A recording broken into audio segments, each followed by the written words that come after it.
Bismillahirrahmanirrahim. Assalamualaikum warahmatullahi wabarakatuh. Selamat pagi, salam sejahtera semuanya. Saya, Putri Dwi Nurjana, selaku moderator, ingin meminta izin untuk membuka diskusi hari ini. Kami dari kelompok 1 akan menyampaikan atau membahas materi dari bab 2 tentang konsep kurikulum.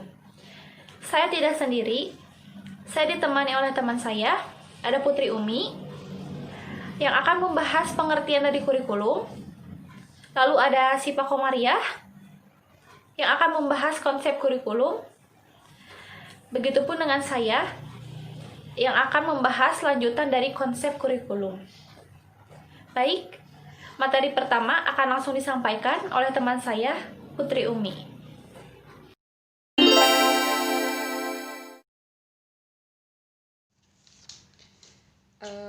Oke, untuk bab selanjutnya saya akan memaparkan tentang pengertian. Di sini pengertian kurikulum terdapat 3 sudut pandang. Yang pertama ada sudut pandang etimologis atau kebahasaan. Yang kedua ada sudut pandang termologis atau pengertian menurut pengertian. Dan yang terakhir ada sudut pandang termonologis atau modern. Oke, untuk yang pertama yaitu pengertian etimologis kurikulum. Menurut sudut pandang etimologis, istilah kurikulum dinyatakan berasal dari kata-kata dalam bahasa Latin, yaitu curere atau corro, yang berarti run, hurry, hasten, speed, move, travel, process, dan of race. Kemudian, istilah tersebut diadopsi ke dalam bahasa Inggris dan muncul istilah course atau restrict.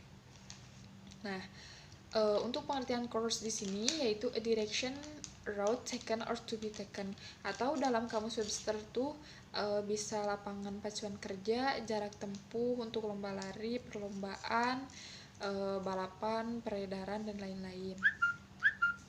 Untuk racetrack yaitu a longboard track usually of grass enclosed between rails and with starting and finishing points marked units over which horse are raised.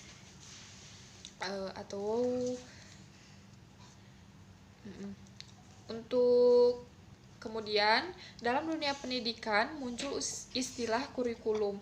Ini yang singularnya atau tunggal. Nah, kurikula atau kurikulum itu yang jama atau pluralnya. Yang berarti di sini ada 3 poin. Yang pertama itu suatu program studi yang ditawarkan dalam satu mata pelajaran di sekolah atau perguruan tinggi. Dan yang kedua, daftar semua program studi yang ditawarkan oleh sekolah atau kelas. Dan yang terakhir itu program atau rencana kegiatan apapun. Nah, dari gambaran tersebut terlihat adanya asimilasi istilah bahasa dari bahasa Latin ke bahasa Inggris. Nah, kemudian ditransformasi ke dalam istilah yang dipakai dalam dunia pendidikan. Nah, kurikulum juga asal dari Latinnya tuh yaitu landasan. Landasan suatu kursus yang dijalankan seseorang untuk mencapai suatu tujuan, seperti halnya dalam perlombaan. Nah, gambaran kursus ini telah dibawa ke dalam bahasa pendidikan. Jadi kadang-kadang suka disebut kurikulum atau kursus studi. Nah, dalam istilah bahasa Arab juga kurikulum itu disebut minhaj, yang berarti jarang yang terang atau cara, metode, bagan, dan rencana. Nah, ini tuh dikenal dengan istilah minhaj al-ta'lim, yang berarti rencana pengajaran atau kurikulum pembelajaran. Yang kedua, yaitu pengertian terminologis kurikulum menurut pandangan tradisional. Nah, menurut pandangan tradisional, kurikulum dimaknai sesuai arti etimologis kurikulum, yaitu sebagai sejumlah mata atau mata pelajaran yang harus dikuasai oleh peserta didik pada suatu sekolah. Kemudian, pandangan tradisional kurikulum juga diartikan sebatas apa yang menjadi isi pendidikan atau pembelajaran yang harus dikuasai dan diberikan dalam sebuah proses pendidikan. Kemudian yang terakhir yaitu ada pengertian kurikulum dalam pandangan modern. Menurut pandangan modern, kurikulum tidak hanya sebatas isi atau mata pelajaran yang harus dikuasai oleh siswa, tetapi harus memuat hal-hal lain yang dipandang dapat mempengaruhi proses pencapaian tujuan pendidikan atau pembentukan siswa yang diinginkan. Nah, jadi untuk pengertian kurikulum dalam pandangan modern ini, materi itu tidak harus dikuasai oleh siswa juga, tetapi harus memuat hal-hal yang nantinya dapat mencapai tujuan atau pembentukan siswa sesuai yang diharapkan. Untuk bab pengertian saya kira cukup. Untuk bab selanjutnya akan dipaparkan oleh rekan saya. Baik, terima kasih kepada Putri Umi. Lalu, materi selanjutnya akan disampaikan oleh teman saya, Sipa Komariah, yang akan membahas poin terakhir dari pengertian kurikulum dan konsep kurikulum. Poin keempat yaitu konsep kurikulum dan pembelajaran. Menurut Saylor and Alexander menyatakan bahwa pembelajaran adalah implementasi kurikulum dalam bentuk interaksi antara guru dan siswa di sekolah. Adapun menurut Robert S. Zeiss dan G. Works menyatakan bahwa all planning, for example, of content, learning, activities, and evaluation producers is viewed as an instruction, not curriculum planning, atau biasa disebut semua perencanaan, contohnya konten, pembelajaran, aktivitas, dan evaluasi itu dipandang sebagai instruksi, bukan sebagai perencanaan kurikulum. Itu ada McDonald yang menyatakan bahwa pembelajaran adalah tindakan nyata dalam bentuk interaksi. Pembelajaran formal atau biasa disebut instruction is the action context within which formal teaching and learning behaviors take place. Adapun yang lebih jauh dan lebih lengkap tentang gambaran hubungan dan posisi kurikulum dan pembelajaran yang digambarkan oleh Peter F. Olivia sebagai berikut. Yang pertama yaitu model dualistik, adalah kurikulum dan pembelajaran yang merupakan dua konsep terpisah yang masing-masing berdiri sendiri. Maksudnya adalah kurikulum yang seharusnya menjadi input dalam pembelajaran tidak tampak, sementara pembelajaran yang harusnya menjadi penyempurnaan dalam kurikulum juga tidak terjadi. Kedua adalah model berkaitan. Kurikulum dan pembelajaran merupakan konsep yang saling terikat. Maksudnya adalah kurikulum dan pembelajaran maupun sebaliknya pembelajaran dan kurikulum ada bagian yang terikat sehingga keduanya memiliki hubungan. Yang ketiga adalah model konsentris. Kurikulum dan pembelajaran saling menyatu dengan memungkinkan kurikulum berada dalam pembelajaran dan pembelajaran berada di dalam kurikulum. Yang keempat adalah model siklus. Model ini menggambarkan hubungan timbal balik antara kurikulum dan pengajaran. Keduanya dianggap saling mempengaruhi. Dalam model ini hubungan keduanya sangat erat meskipun kedudukannya terpisah, yang berarti dalam analisis juga terpisah. Selanjutnya yaitu ada konsep kurikulum. Menurut Schubert, pandangan tentang kurikulum hingga saat ini masih beragam. Ia menyebutkan ada 8 pandangan atau pemahaman tentang kurikulum. Pertama, kurikulum as content or subject matter, atau kurikulum sebagai isi atau materi pembelajaran. Yang kedua adalah kurikulum as a program or planned activity, kurikulum sebagai sebuah program aktivitas yang direncanakan. Yang ketiga adalah kurikulum as intent learning outcomes, atau kurikulum sebagai hasil belajar. Yang keempat ada kurikulum as cultural reproduction, atau kurikulum sebagai reproduksi budaya.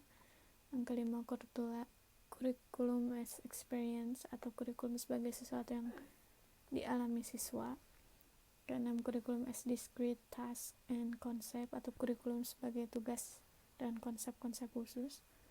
7. Kurikulum as agenda for social reconstruction atau kurikulum sebagai sebuah agenda untuk rekonstruksi sosial kemasyarakatan. Terakhir, kurikulum as career atau kurikulum sebagai sesuatu yang harus dijalani oleh siswa. Adapun menurut Olivia dalam bukunya yang berjudul Developing the Curriculum, pendapat atau pemahaman tentang kurikulum yang dipakai hingga saat ini. Di antaranya, curriculum is that which is taught in school atau kurikulum adalah apa yang diajarkan di dalam sekolah. Curriculum is a set of subject atau kurikulum adalah sejumlah mata pelajaran. Curriculum is a content atau kurikulum adalah isi materi. Curriculum is a program of studies atau kurikulum adalah suatu program studi atau kajian. Curriculum is a set of materials atau kurikulum adalah sejumlah materi pelajaran. Curriculum is a sequence of courses atau kurikulum adalah suatu urutan materi pelajaran. Curriculum is a set of performance objectives atau kurikulum adalah sebagai sejumlah tujuan yang ingin dicapai. Kurikulum is a course of study atau kurikulum adalah sejumlah mata pelajaran yang ingin dipelajari. Kurikulum is everything that goes on within the school, including extra class, guidance, and interpersonal relationship. Atau kurikulum adalah sesuatu yang dilakukan di dalam sekolah termasuk luar kelas, bimbingan, hubungan pribadi antar siswa. 10. Curriculum is that which is taught both inside and outside of school directed by the school. Kurikulum adalah apa yang diajarkan baik di dalam dan di luar sekolah yang diarahkan oleh sekolah.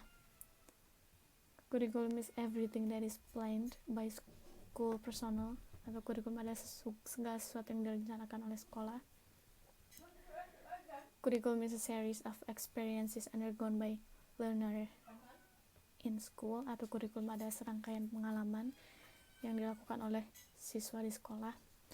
Terakhir, kurikulum is that which is an individual learner experiences as result of schooling atau kurikulum adalah apa yang dialami oleh seorang individu siswa sebagai hasil sekolah. Dari berbagai pemaknaan tentang kurikulum di atas, menurut secara konsepsional, kurikulum dapat dilihat pada 4 sudut pandang atau dimensi, diantaranya kurikulum sebagai ide atau gagasan, kurikulum sebagai rencana tertulis, kurikulum sebagai kegiatan atau proses, dan terakhir kurikulum sebagai hasil belajar. Yang pertama adalah kurikulum sebagai ide atau gagasan. Secara etimologis, ide atau idea yang berarti intention, something imagined or pictured in the mind, notion, an opinion, and a fancy. Ide atau gagasan sebagai sesuatu yang direncanakan, yang ada dalam benak atau tergambar dalam pikiran.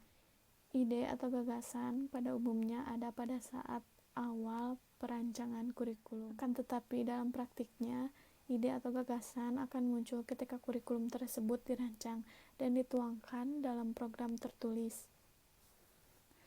Ide dan gagasan yang dimaksud di sini adalah ide dan gagasan dalam bentuk tidak tertulis, karena dalam dimensi ide dan gagasan tidak lain adalah sesuatu yang diharapkan atau diangankan untuk dicapai dan dilaksanakan oleh guru, sekolah, masyarakat, dan lain-lain.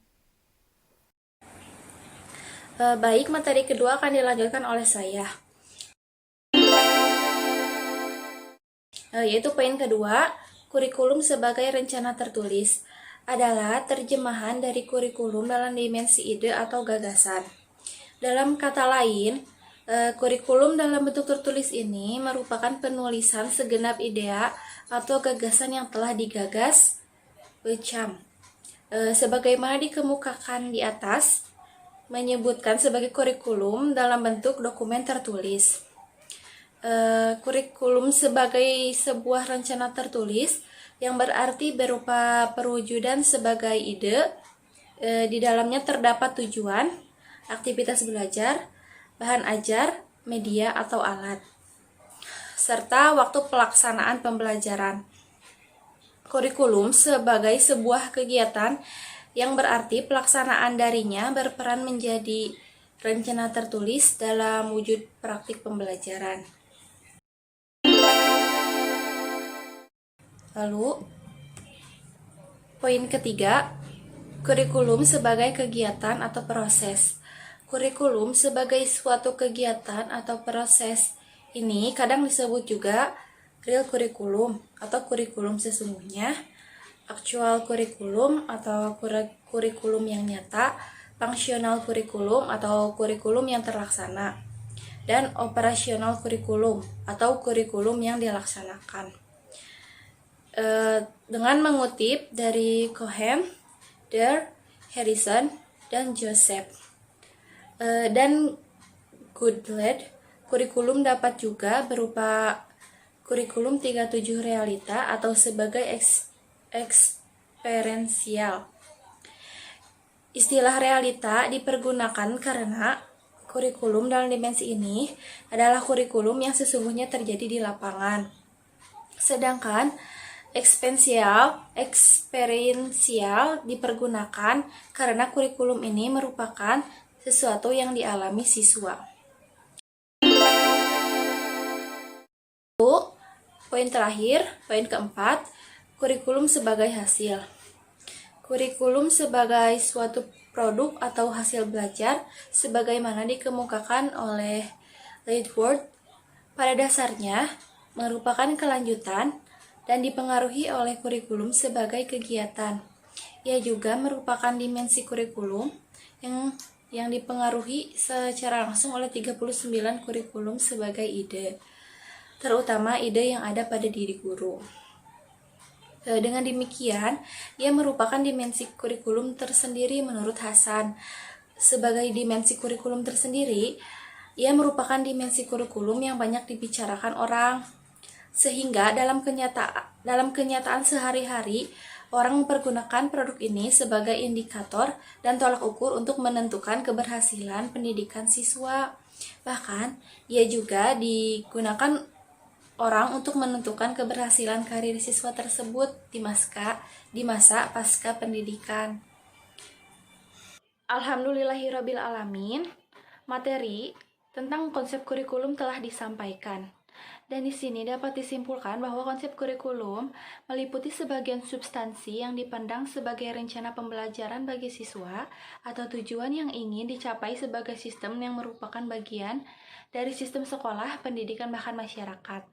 Dan sebagai bidang studi yang merupakan kajian para ahli kurikulum yang bertujuan untuk mengembangkan ilmu tentang kurikulum dan sistem kurikulum. Mungkin sekian materi dari kelompok kami. Mohon maaf apabila ada perkataan yang tidak baik atau mungkin penyampaian yang kurang jelas. Kami mohon maaf dan terima kasih atas perhatiannya. Saya sebagai moderator meminta izin untuk menutup diskusi hari ini. Wassalamualaikum warahmatullahi wabarakatuh.